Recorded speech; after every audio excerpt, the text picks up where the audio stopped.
You're watching Fugitive Red Eye, and welcome to yet another episode of Takeshi Tuesdays. Today we'll be talking about a 4-episode TV miniseries that has only been shown in Japan, only been released in Japan, and as far as I know, has only been released on VHS, and that is Beat Takeshi Murder Case. Now, there actually is a sequel to Beat Takeshi Murder Case, but I wasn't able to find the sequel itself. But I did happen to get myself a copy of the VHS, and so that's what we're going to be talking about today. First and foremost, let me start by saying that I completely came across this by accident. I typed in Beat Takeshi on eBay, as I often do, just to see what obscure things I can come across, and I came across the VHS. Beat Takeshi Murder Case is a very interesting show, because I don't think that any English-speaking person other than myself has ever watched it. That's probably a slight exaggeration, but it's not something you really hear about in the West. But it is quintessentially Takeshi. The entire series focuses on the Takeshi Army, which, if you're unfamiliar with, I did briefly talk about them during the Friday Incident video I did in Season 1 of Takeshi Tuesdays. But essentially they are a group of comedians and co-stars and fellow actors and such that Takeshi works with and considers like a close group of friends. Among them is Manma Higashi, who was also his sidekick on Takeshi's Castle, and would later be dubbed into Kenny Blankenship in the MXC dub of Takeshi's Castle. Manma Higashi is the main character of the miniseries, and all of the Takeshi army do play themselves. There's also a reporter character who gets brought in later, but we'll talk about that in a minute when we get to the plot. I couldn't find a lot of information on Beat Takeshi Murder Case, but I did find a few different Japanese sites that had some information on it. So we're going to take a look at some of that later on in the video. I'm going to show the screen and we'll do a video and we'll take a look at some of that.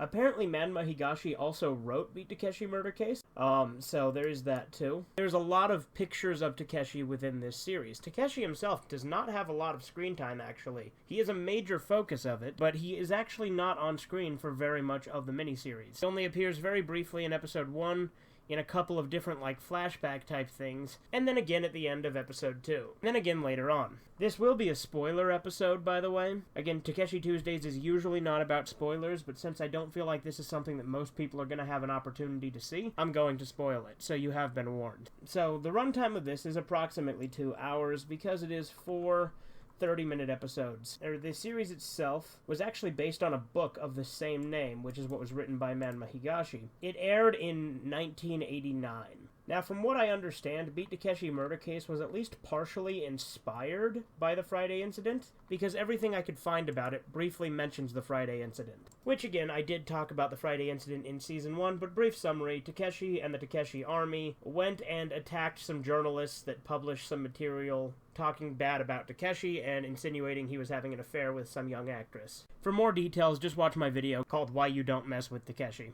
So, the plot of this miniseries is that Takeshi goes missing, and Manma Higashi has to go out and investigate why. The Takeshi Army themselves are also being stalked while investigating it, and the stalker starts leaving them creepy notes and clues, as well as he starts killing them off one by one.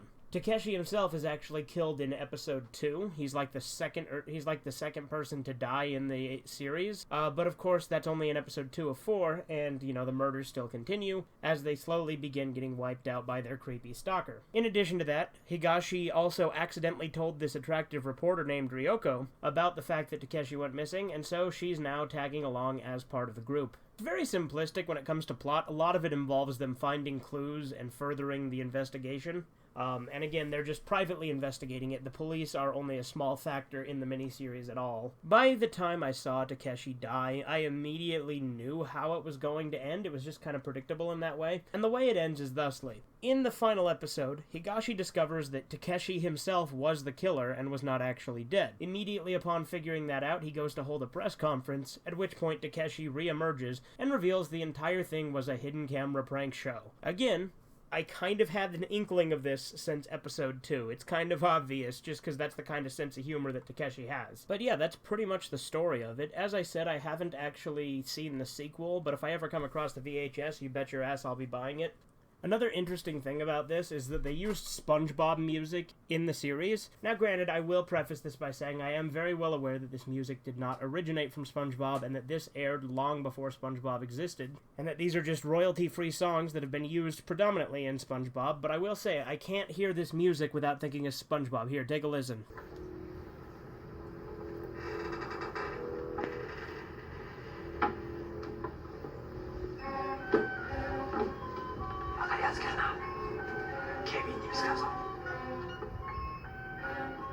Fucking SpongeBob music.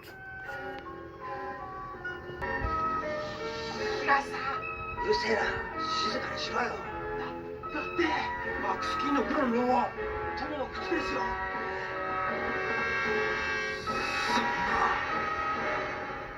But yeah, I just found that kind of funny. There were no subtitles on this, so I had to just go off the context of what was going on the screen, as well as I did find some stuff online and Google Translate some stuff on Japanese sites. So if there's anything that I got incorrect, I do apologize for that. But for the most part, I think I got the gist of what was happening in this series. Alright, so now we're going to dive in and take a look at the actual website about it that I found. Alright, so here we have the actual website. It's from a website called middleedge.jp. I'm not too familiar with the site, but we're going to take a look at it anyway. So, a lot of this website focuses on the fact that they think that Manma Higashi had a crush on the chick who played Ryoko, which is this girl here. They say that he was in love with her, and basically that's what they're getting at here. The Beat Takeshi murder case was broadcasted by the Takeshi Army Corps, which was broadcast in January 1989 in 4 episodes of about 30 minutes each. Manma Higashi, who had refrained from performing activities due to the Friday attack, which again, I've already discussed, was produced with the heroine as a heroine. Again, this is Google translated, so the grammar may not be perfect. Based on the original detective story. Beat Takeshi Murder Case, the suspense drama of the Takeshi Army Group based on a novel written by Manma Higashi. The Takeshi Corps was officially formed in 1983. Beat Takeshi left the Office Kitano. I thought he didn't leave Office Kitano until recently. Whatever, we'll continue. And the Takeshi Corps was hit with a spot after a long time, but their individuality firmly supported the variety of the 1980s. Takeshi Corps Photograph Collection, there we go. As you know, the Takeshi Corps is comprised of entertainers who became disciples under Beat Takeshi. There was a detective story written by its most disciple, Manma Higashi Hideo Higashi Kunihara.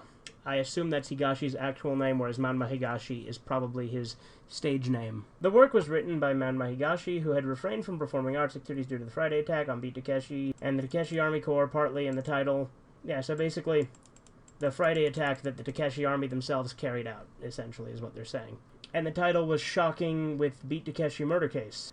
The work featured in this article is a visualization of this. This is the cover to the novel, which I actually did find on Amazon, so maybe I'll buy it at some point. Broadcasted in 1989. It was broadcast in 4 times, about 30 minutes each at midnight. So again, it was 4 parts, 4 episodes. In October 1989, Beat Takeshi Murder Case 2, The Legend of the Lost Devil, was also broadcast. This is a 138-minute work once. I think what they're saying is the sequel was just a 138-minute special that did not have multiple episodes. That's what I take away from that. And then this is about the Friday attack, which I've already talked about. History of Beat Takeshi Murder Case, although the original is a detective novel, the fact that the author, that Manma Higashi, entered the disciple in Beat Takeshi, etc., is drawn in the early stage impressed more. So I think what they're saying is, since Manma Higashi himself wrote the book, since it is based on a detective novel, since he was like a big follower of Takeshi, they decided to make him the star instead of a detective. I think that's what that means, because again, the grammar is Google translated. In addition, the experience of being advised by Takeshi that comedy always is Sengoku, again,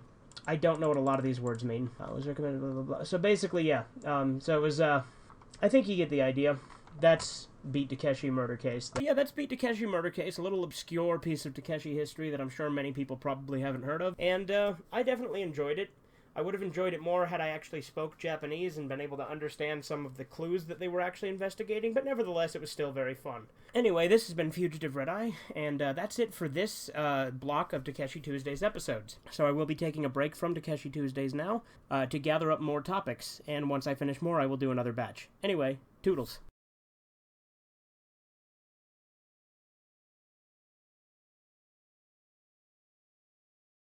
I'm a Michael Jordan.